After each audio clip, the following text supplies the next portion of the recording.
नमस्कार दोस्तों, आज हम इस वीडियो में बात करने जा रहे हैं किसान क्रेडिट कार्ड के बारे में है, जो कृषि ऋण के बारे में है। इसकी शुरुआत 1998 में किसान भाइयों को सस्ते ऋण उपलब्ध कराने के लिए भारत सरकार द्वारा शुरू की गई थी। इसमें हम चर्चा करेंगे इसकी पात्रताएं क्या हैं, इसमें कितनी धनराशि आपको मिलती है, किन ब्याज दरों पर मिलती है, कितनी राशि तक कितनी ब्याज दर लगती है और इसकी चुकौती की शर्तें क्या होती है और नियमित चुकौती करने पे, नियमित समय पे आपको रिपेमेंट करने पे क्या लाभ होता है और क्या घाटा होता है। दोस्तों, सबसे पहले मैं यहाँ पे बता देना चाहता हूँ कि यह लागत आधारित है। लागत आधारित यानी कि आपको 1 एकड़ ज़मीन पे अपनी फसल बोने में कितने रुपए की ज़रूरत है, उसके आधार पे ये डिसाइड होता है, उसके आधार पे ये चयन होता है। दोस्तों, ये लागत कौन तय करता है? यह एक जिला स्तरीय कमेटी होती है जिसमें बैंकर, नाबार्ड के अधिकारी, वहाँ के रेवेन्यू डिपार्टमेंट के अधिकारी मिलके इसको तय करते हैं और सभी बैंकों को वो ये भेज देते हैं। सभी बैंक एक ही दर पे आपको कृषि ऋण उपलब्ध कराएंगे, कोई भी उससे ज़्यादा या ऊपर नहीं करा सकता है। सबसे पहले मैं बता देना चाहता हूँ इसके लिए कौन लोग एलिजिबल हैं। जिनके पास अपनी कृषि योग्य भूमि है वो तो इसमें एलिजिबल है ही। जो ऑरएलएसी हैं यानी कि ठेके नामे पे ज़मीन लेके खेती करते हैं वो भी इसके अंतर्गत आ सकते हैं। देखो दोस्तों, अगर आपके पास, आप एक सीमांत किसान हैं, आपके पास लैंड, नाम मात्र की लैंड है, तब भी आपको 50,000 तक की राशि इस लोन के अंतर्गत मिलती है। अब बात करते हैं दोस्तों, कैसे क्या तय होता है, किस हिसाब से बैंक इसको फाइनेंस करता है। मान लिया जाए डिस्ट्रिक्ट लेवल जिला स्तरीय कमेटी ने तय किया है कि गेहूं की खेती के लिए आपको 10,000 रुपये पर एकड़ की ज़रूरत है, तो बैंक उसमें 10% आपका फैमिली लेबर कॉस्ट और 20% आपका फार्म इक्विपमेंट यानी कि ट्रैक्टर वगैरह का खर्चा लगा लोगों के रख रखाव के लिए, वो जोड़ के 30% ऊपर पर एकड़ आपको फाइनेंस कर देगा। जो भी आपको फाइनेंस राशि है वो आपकी फसल की, आपको अपनी फसल बेचने पे उस राशि को वापस करना है, रोटेट करना है और फिर से दोबारा आपको अवेल करनी है यानी कि लेना है उसको। यह नियमित रूप से चलते रहता है।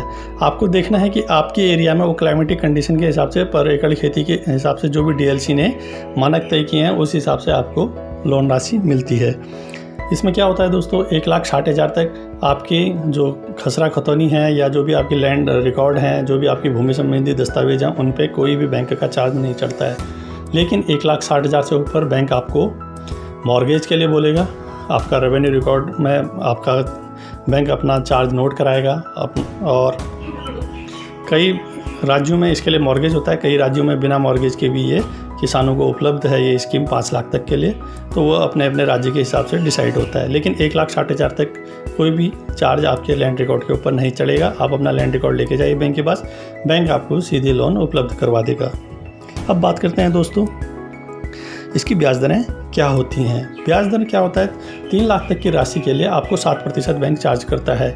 3 लाख से ऊपर का अगर कोई लोन ले रहा है तो 3 लाख तक तो उसको 7%, 3 लाख से ऊपर जो बैंक की अपनी ब्याज दर होगी वो चार्ज करेगा।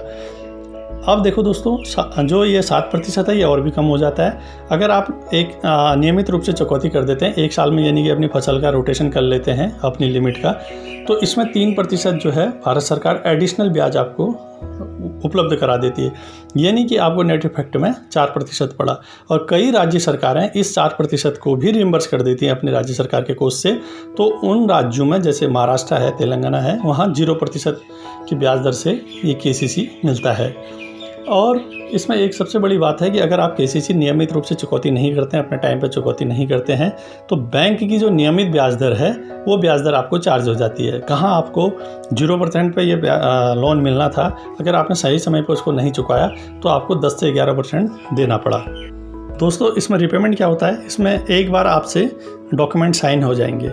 कई बैंक क्या करते हैं, इसको 5 साल के लिए इकट्ठा सेंक्शन कर देते हैं। यानी कि फर्स्ट साल आपको 1 लाख मिलेगा, दूसरे साल 1,10,000 मिलेगा, तीसरे साल 1,20,000 मिलेगा। ऐसे हर साल आपका 10% बढ़ा के आपको 5 साल के लिए इकट्ठा सेंक्शन करके रख देते हैं और एक बार डॉक्यूमेंटेशन कर देते हैं। और हर साल आपको आके एप्लीकेशन देनी है कि मुझे पैसे की ज़रूरत है, वापस दीजिए। कई बैंक कार्ड दे देते हैं, आप अपने कार्ड से भी इस पैसे को निकाल सकते हैं। आपकी चुकौती क्या है, आपकी फसल पर डिपेंड करता है। यानी कि आपकी शॉर्ट टर्म क्रॉप है, यानी आपका गेहूं की फसल 6 महीने में बो के तैयार हो जाती है, आप बेच लेंगे तो 6 महीने में आप पैसे वापस कर दीजिए। अगर आप गन्ने की फसल लगाते हैं जिसमें सालाना फसल है तो आप साल भर में पैसे को वापसी करेंगे। यानी कि आप गुलाब की फसल लगाते हैं, उसका रिपेमेंट गुलाब के फूलों के साइकिल के हिसाब से होगा। तो ये इसकी चुकौती की शर्तें रहती हैं। हाँ, नियमित रूप से चुकौती करने पे, अपने टाइमली रिपेमेंट करने पे आपको ब्याज दर का फ़ायदा होता है। इसमें डेयरी उद्योग के लिए भी अब किसान क्रेडिट कार्ड उपलब्ध है, उसको भी 7% ब्याज पे ही ये लोन उपलब्ध हो सकता है। लेकिन डिस्ट्रिक्ट लेवल कमेटी तय करती है कि एक भैंस के लिए या एक गाय के लिए उसको कितने चारे या कितने भूसे की ज़रूरत है, उसको कितना KCC दिया जा सकता है।